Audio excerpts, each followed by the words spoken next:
Nakakabahala ang mga pahayag na narinig natin nitong mga nakarang araw. Nandyan ang walang pakundangang pagmumura at ang pagbabanta ng planong ipapatay ang ilan sa atin. Kung ganun na lang kadali ang pagplano sa pagpatay ng isang presidente, paano pa kaya ang mga pangkaraniwan na mamamayan? Yung ganyang kriminal na pagtatangka ay hindi dapat pinapalampas. Yan ay aking papalagan. As a democratic country, we need to uphold the rule of law.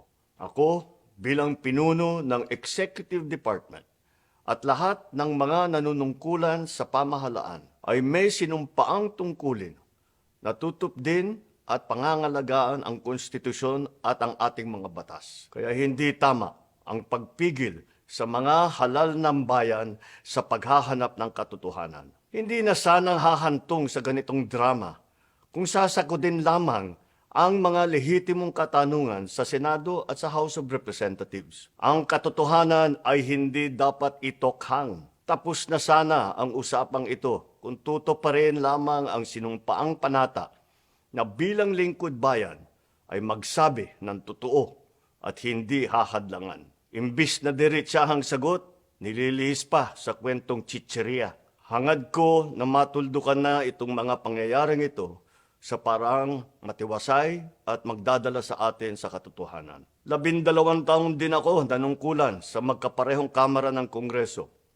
Batid ko ang kapangyarihan iginawad sa kanila ng taong bayan at ng ating konstitusyon. Dahil dito, iginagalang ko ang kanilang gawain bilang isang independenteng sangay ng ating republika. Kahit ang buong executive branch, lahat ng mga ahensya ay hindi nakakaligtas at parating sumasailalim sa kanilang masusing pagsusuri. Bilang isang bansa, marami tayong mga paghamon na dapat harapin at mga suliraning dapat bigyan ng lunas. Sa kabila ng mga pambabatikos, nakatuon ang aking pansin sa pamamahala. Ngunit, hindi natin ikokompromiso ang rule of law. Kailangan manaig ang batas sa anumang sitwasyon, sino man ang tamaan. Kaya hindi ko hahayaan magtagumpay ang hangarin ng iba na hatakin ang buong bansa sa burak ng politika. Igalang natin ang proseso. Tuparin natin ang batas. Alalahanin natin ang mandato na pinagkatiwala sa atin ng milyon-milyon na Pilipino. Magtrabaho po tayo sa ikauunlad ng Republika ng Pilipinas at para matamo ang bagong Pilipinas.